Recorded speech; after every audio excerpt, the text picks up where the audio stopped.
ओम नमः शिवाय।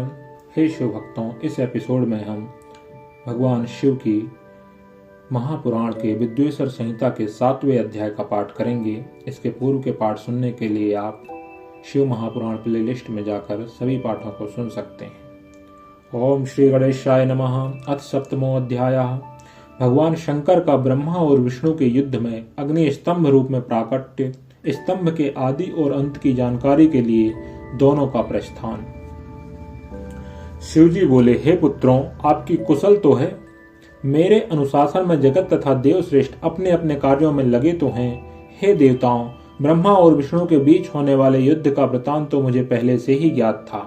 आप लोगों ने परिश्रम करके उसे पुनः बताया है। हे सनत कुमार, उमापति शंकर ने इस प्रकार मुस्कुराते हुए मधुर वाणी में उन देवगणों को संतुष्ट किया। इसके बाद महादेव जी ने ब्रह्मा और विष्णु की युद्ध स्थली में जाने के लिए अपने सैकड़ों गणों को वहीं सभा में आज्ञा दी। तब महादेव जी के प्रयाण के लिए अनेक प्रकार के बाजे बजने लगे और उनके गणाध्यक्ष भी अनेक प्रकार से सज धज कर वाहनों पर सवार होकर जाने के लिए तैयार हो गए। भगवान उमापति 5 मंडलों से सुशोभित आगे से पीछे तक प्रणव ओम की आकृति वाले सुंदर रथ पर आरूढ़ हो गए। इस प्रकार पुत्रों और गणों सहित प्रस्थान किए हुए शिवजी के पीछे पीछे इंद्र आदि सभी देवगण भी चल पड़े। विचित्र ध्वजाएं, पंख, चंवर, पुष्प वृष्टि, संगीत, नृत्य और वाद्यों से सम्मानित पशुपति भगवान शिव भगवती उमा के साथ सेना सहित उन दोनों ब्रह्मा और विष्णु की युद्ध भूमि में आ पहुंचे। उन दोनों का युद्ध देखकर शिवजी ने गणों को कोलाहल और वाद्यों की ध्वनि बंद करा दी तथा वे छिपकर आकाश में स्थित हो गए। उधर शूरवीर ब्रह्मा और विष्णु एक दूसरे को मारने की इच्छा से माहेश्वरास्त्र और पाशुपतास्त्र का परस्पर संधान कर रहे थे। ब्रह्मा और विष्णु के अस्त्रों की ज्वाला से तीनों लोग जलने लगे। निराकार भगवान शंकर इस अकाल प्रलय को आया देखकर एक भयंकर विशाल अग्नि स्तंभ के रूप में उन दोनों के बीच प्रकट हो गए। बोले शंकर भगवान की जय। संसार को नष्ट करने में सक्षम वे दोनों दिव्यास्त्र अपने तेज सहित उस महान अग्नि स्तंभ के प्रकट होते ही तत्क्षण शांत हो गए। दिव्यास्त्रों को शांत करने वाले इस आश्चर्यकारी तथा शुभ अग्नि स्तंभ को देखकर सभी लोग परस्पर कहने लगे कि यह अद्भुत आकार वाला स्तंभ क्या है। यह दिव्य अग्नि स्तंभ कैसे प्रकट हो गया। इसकी ऊंचाइयों की और इसकी जड़ की हम दोनों जांच करें। ऐसा एक साथ निश्चय करके वे दोनों अभिमानी वीर उसकी परीक्षा करने को तत्पर हो गए और शीघ्रता पूर्वक चल पड़े। हम दोनों के साथ रहने से यह कार्य संपन्न नहीं होगा। ऐसा कहकर विष्णु ने सूकर का रूप धारण किया और उसकी जड़ की खोज में चले।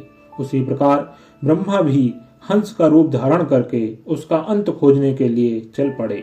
पाताल लोक को खोदकर बहुत दूर तक जाने पर भी विष्णु को उस अग्नि के समान तेजस्वी स्तंभ का आधार नहीं दिखा। तब थक हार कर शुक्राकृति विष्णु रणभूमि में वापस आ गए। हे तात, आकाश मार्ग से जाते हुए आपके पिता ब्रह्मा जी ने मार्ग में अद्भुत केतकी अर्थात केवड़े के पुष्प को गिरते देखा। अनेक वर्षों से गिरते रहने पर भी वह ताजा और अति सुगंध युक्त था। ब्रह्मा और विष्णु के इस विग्रह पूर्ण कृत्य को देखकर भगवान परमेश्वर हंस पड़े, जिससे कंपन के कारण उनका मस्तक हिला और वह श्रेष्ठ केतकी पुष्प उन दोनों के ऊपर कृपा करने के लिए गिरा। ब्रह्मा जी ने उससे पूछा, हे पुष्पराज, तुम्हें किसने धारण कर रखा था और तुम क्यों गिर रहे हो। केतकी ने उत्तर दिया, इस पुरातन और अप्रमेय स्तंभ के बीच से मैं बहुत समय से गिर रहा हूँ, फिर भी इसके आदि को नहीं देख सका। अतः आप भी इस स्तंभ का अंत देखने की आशा छोड़ दें। ब्रह्मा जी ने कहा, मैं तो हंस का रूप लेकर इसका अंत देखने के लिए यहाँ आया हूँ। अब हे मित्र, मेरा एक अभिलक्षित काम तुम्हें करना पड़ेगा। विष्णु के पास मेरे साथ चलकर तुम्हें इतना कहना है कि ब्रह्मा ने इस स्तंभ का अंत देख लिया है। हे अच्युत, मैं इस बात का साक्षी हूँ। केतकी से ऐसा कहकर ब्रह्मा ने उसे बार बार प्रणाम किया और कहा कि आपातकाल में तो मिथ्या भाषण भी प्रशस्त माना गया है, यह शास्त्र की आज्ञा है। वहां अति परिश्रम से थके और स्तंभ का अंत न मिलने से उदास विष्णु को देखकर ब्रह्मा प्रसन्नता से नाच उठे और नपुंसक के समान पूर्ण बातें बनाकर अशुद्ध विष्णु से इस प्रकार कहने लगे, हे हरे, मैंने इस स्तंभ का अग्रभाग देख लिया है। इसका साक्षी यह केतकी पुष्प है।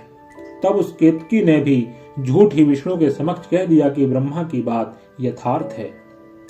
विष्णु ने उस बात को सत्य मानकर ब्रह्मा को स्वयं प्रणाम किया और उनका षोडशोपचार से पूजन किया। उसी समय कपटी ब्रह्मा को दंडित करने के लिए उस प्रज्वलित स्तंभ लिंग से महेश्वर प्रकट हो गए।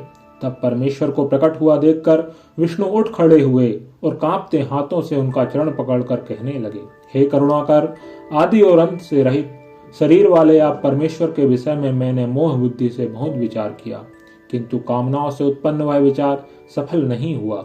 अतः आप हम पर प्रसन्न हों, हमारे पाप को नष्ट करें और हमें क्षमा करें।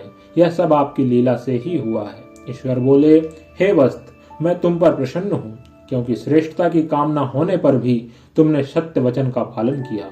इसलिए लोगों में तुम मेरे समान ही प्रतिष्ठा और सत्कार प्राप्त करोगे।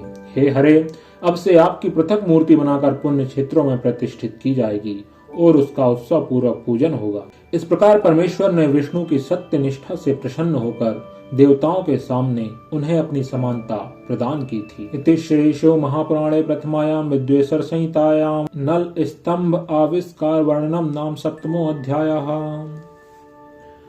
समस्त भक्तों से निवेदन है कि हमारे चैनल को सब्सक्राइब करें तथा अपने प्रियजनों के साथ इसे शेयर करें, ताकि भगवान शिव की यह पुण्यमय वाणी सभी तक पहुंच सके। ओम नमः शिवाय।